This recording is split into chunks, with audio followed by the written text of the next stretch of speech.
जय भीम दोस्तों। अंबेडकर न्यूज़ में आपका स्वागत है। आज हम बात करेंगे introduction to volume 1 Ambedkar writings and speeches.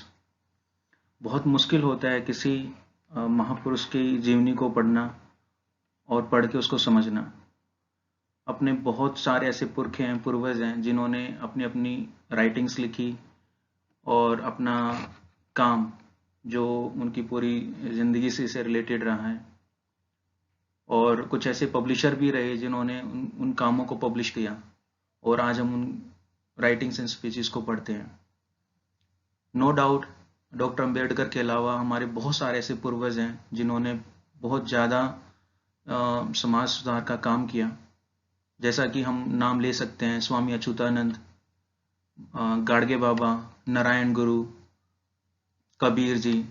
तमाम ऐसे एग्जाम्पल्स अपने सामने हैं जिनके बारे में हम पढ़ सकते हैं। तो एक ये छोटी सी पहल है मेरी, जहाँ तक अंबेडकर राइटिंग एंड स्पीचेस की बात है। मैंने एक सीरीज तैयार की है जिसका फर्स्ट पार्ट आज मैं आपके सामने प्रेजेंट करने जा रहा हूँ। तो बेसिकली सीरीज में मैंने कुछ उनकी फ़ोटोज़ ली हैं उनके काम से रिलेटेड, और आपने देखा होगा उनकी बहुत सारी बुक्स पब्लिश हुई हैं, और जो बुक्स पब्लिश हुई हैं वो राइटिंग्स और स्पीचेस का ही पार्ट है। For example annihilation of caste, जाति का विनाश। तो ये सारा इसमें कंटेंट रहेगा। आज हम बात करते हैं वॉल्यूम 1 की। तो डॉक्टर अंबेडकर की राइटिंग्स और स्पीचेस की जहाँ तक बात है, कई दिन तो क्या कई साल लग जाएंगे इनकी राइटिंग्स को पढ़ने और समझने में, क्योंकि एक अथाह सागर है जो डॉक्टर बी आर अम्बेडकर ने लिखा और हम तक गवर्नमेंट ऑफ महाराष्ट्र के थ्रू ये पब्लिश हुआ और पहुंचा। तो आज हम बात करते हैं वॉल्यूम 1 की। तो इसमें 40 वॉल्यूम्स है टोटल। अगर हम हिंदी की बात करते हैं तो मैं खुद एक प्रॉब्लम फेस कर रहा था कि कौन सा वॉल्यूम पढ़ा जाए और कितना फोकस किया जाए और कौन से पार्ट पे फोकस किया जाए, क्योंकि एक आम इंसान के लिए बहुत ज़्यादा मुश्किल है डॉक्टर बी आर अम्बेडकर की राइटिंग्स और स्पीचेस को एनालाइज करना। तो एक मैंने छोटी सी कोशिश की है कि जो भी भाई बंधु बहन डॉक्टर बी आर अम्बेडकर के बारे में जानना चाहता है, समझना चाहता है उनकी क्या थॉट प्रोसेस रही है समाज सुधार के लिए, तो ये एक सीरीज उनके काम के लिए हो सकती है और वो इन सीरीज को बड़े ध्यान से देख सकता है और समझने की कोशिश कर सकता है।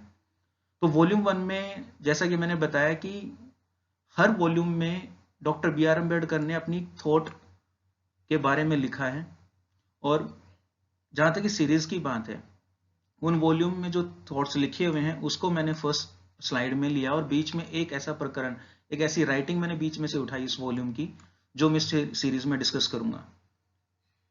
तो आइए हम बात करते हैं वॉल्यूम 1 की हिंदी की। जैसे कि फर्स्ट वॉल्यूम में उन्होंने लिखा है, बुद्धिजीवी वर्ग वह है जो दूरदर्शी होता है, फार साइटेडनेस जिसके पास होती है, वह सलाह दे सकता है और नेतृत्व दान कर सकता है।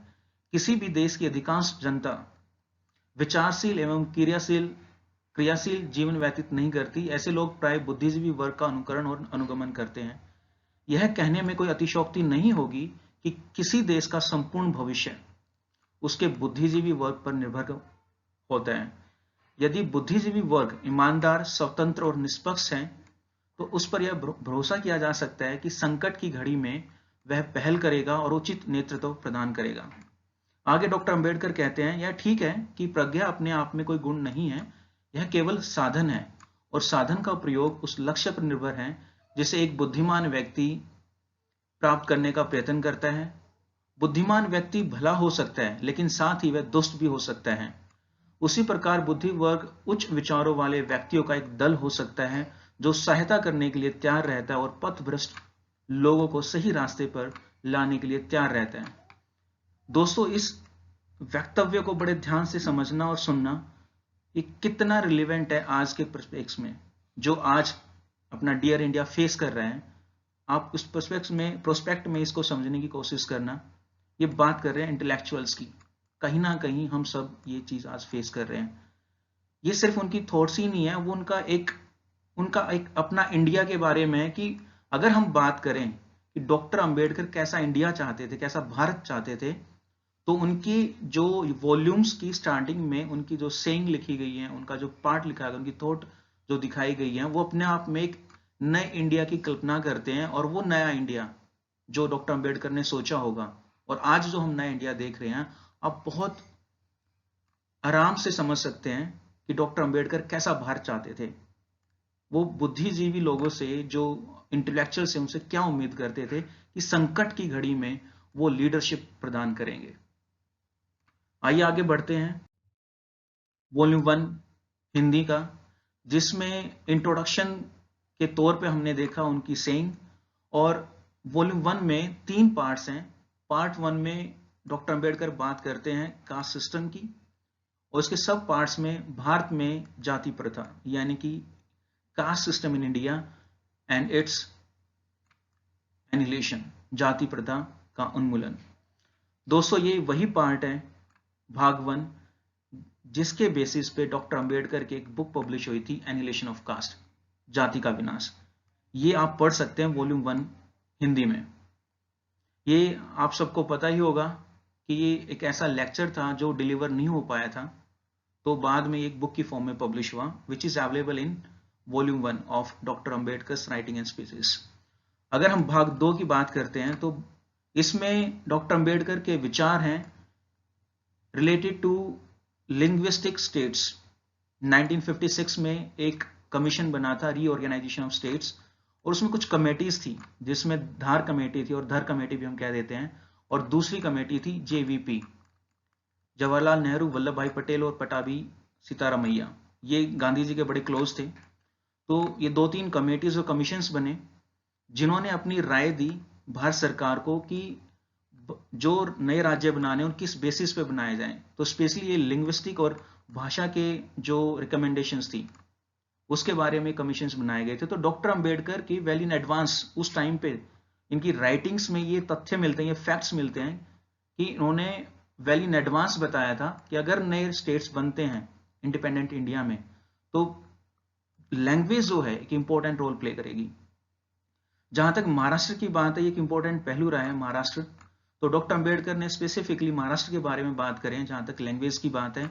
दूसरा, वो बात करते हैं निरीक्षण तथा संतुलन के उपायों की आवश्यकता। अगर कोई प्रॉब्लम क्रिएट होती है after creation of A state, तो उसको कैसे हम बैलेंस कर सकते हैं और उसका क्या सोल्यूशन हो सकता है। और तीसरे पार्ट में वो बात करते हैं भाषा व राज्यों के संबंध में विचार। दोस्तों, एक ऐसा पहलू है, जैसे मैंने डिस्कस अभी बताया, कि कुछ कमीशंस और कमेटीज बनाई गई रीऑर्गेनाइजेशन ऑफ स्टेट्स की 1956 में, जो कि डॉक्टर अंबेडकर ने वेल इन एडवांस बता दिया था। तो आप देखिए कि धर कमेटी और जेवीपी कमेटी जब बनी तो डॉक्टर अंबेडकर को इसका मेंबर भी नहीं बनाया गया। भाग 3 की अगर हम बात करते हैं तो इसमें नायक और नायक पूजा की बात होती है, जिसका पार्ट है रानाडे, गांधी और जिन्ना। लास्ट में वो रेफरेंसेस और जो अपेंडिक्स है उनकी बात करते हैं, अनुक्रमणिका की।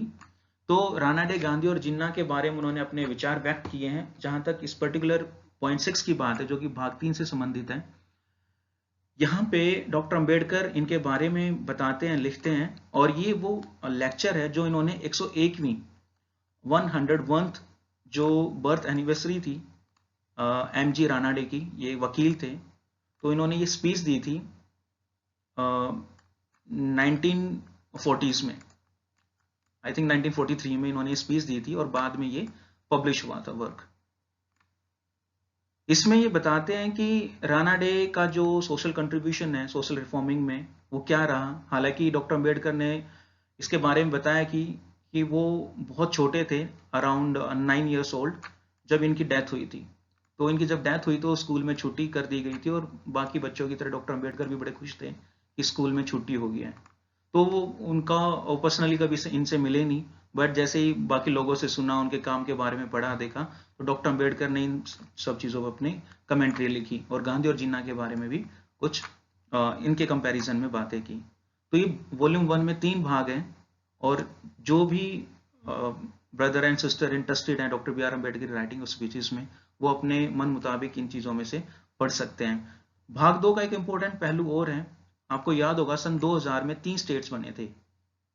इन 2000 3 स्टेट्स बने थे, उसमें था उत्तरांचल जो यूपी से बना, झारखंड बिहार से बना, और छत्तीसगढ़ मध्य प्रदेश से बना। इनका बेसिकली एक रीजन रहा था कि ये अपने आप में तीनों जो स्टेट्स जो बने, ये सोशली, कल्चरली और जियोग्राफिकली बहुत अलग थे जिन स्टेट्स का ये पार्ट थे। तो डॉक्टर अंबेडकर का एक प्रिंसिपल था, वन लैंग्वेज वन स्टेट। ये इसको एडवोकेट करते थे, इसका समर्थन करते थे। हालांकि पूरे प्रकरण में डॉक्टर अंबेडकर को नजरअंदाज किया गया जब रीऑर्गेनाइजेशन ऑफ स्टेट्स की बात की गई। काफी पुरानी बात है, बट आप इसको 2000 और 2000 के बाद जितने भी स्टेट्स बनाए गए हैं जैसे तेलंगाना, उसमें इनके सारे काम को नजरअंदाज किया है। And those who are interested can look into this particular part of the volume 1 भाषाई राज्यों के संबंध में। जैसा कि मैंने बताया कि हर वॉल्यूम के डिस्कशन में मैंने कुछ ऐसे पॉइंट्स लिखे हैं जो कि उस पर्टिकुलर वॉल्यूम से ही लिए गए हैं। तो मुझे ये पॉइंट बहुत बहुत अच्छे लगे। उम्मीद है आपको ये पॉइंट अच्छे लगेंगे। हो सकता है थोड़ा दुख भी हो पढ़ के, you might be knowing all these facts, but just I am reading all these points.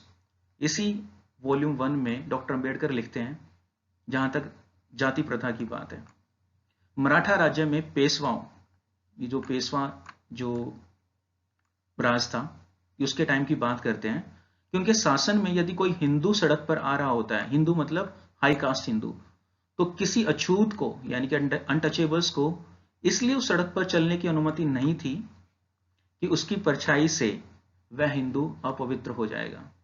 ये जो फोटो मैंने लगाई है, it speaks very well what it conveys.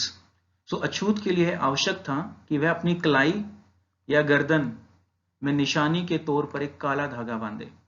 दोस्तों ये बहुत इंपॉर्टेंट पॉइंट है, और आज के समय में भी आप ये देख सकते हैं कि जो भी SC ST OBCs हैं, उनकी या तो कलाई पे कोई धागा होगा या गले में कुछ उस तरह का निशान होगा या निशानी होगी। आप देखिए, ये उस टाइम की बात है।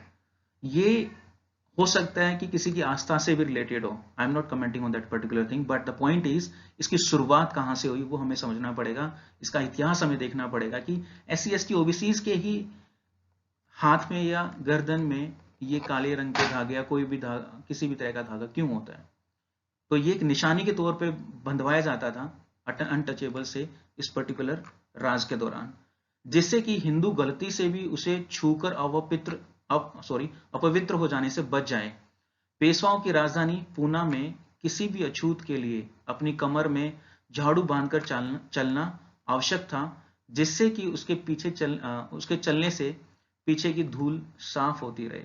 सिर्फ कलाई और गर्दन में बांधने की बात नहीं है, पीछे उनको झाड़ू भी बांधना पड़ता था ताकि जब वो चल रहे होते तो उनके पैरों के निशान साफ हो जाएं, और ऐसा न हो कि कहीं उस रास्ते में और रास्ते से चलने वाला कोई हिंदू उससे अपवित्र हो जाए। आगे डॉक्टर अंबेडकर लिखते हैं, पूना में अछूतों के लिए आवश्यक था कि जहां कहीं भी वो जाए, अपने थूकने के लिए मिट्टी का एक बर्तन अपनी गर्दन में लटका कर चले। As I said, you can see into this particular picture, it says a lot, क्योंकि ऐसा ना हो कि कहीं जमीन पर पड़ने वाले उसके थूक से अनजाने में वहां से गुजरने वाला कोई हिंदू अपवित्र हो जाए। मुझे ये पॉइंट्स बहुत अच्छे लगे, इसलिए मैंने थोड़ा सा पोर्शन ऑफ द राइटिंग्स मैंने इस स्लाइड में लिया। दोस्तों एक बार फिर से उम्मीद करता हूं आपको ये पीस ऑफ इंफॉर्मेशन और एक introduction about the writing and speeches of doctor BR Ambedkar अच्छा लगा होगा। तो आपसे एक विनम्र निवेदन है, एक हम्बल रिक्वेस्ट है कि आप इस वीडियो को जितना ज़्यादा शेयर कर सकते हैं आप शेयर कीजिए, और अगर अब तक आपने चैनल सब्सक्राइब नहीं किया है तो please do subscribe the channel. Ambedkar news से जुड़ने के लिए एक बार फिर से आपका स्वागत है, and thank you so much watching the video. फिर मिलते हैं वॉल्यूम 2 के साथ, तब तक जुड़े रहिए अम्बेडकर न्यूज़ से। Thank you so much again.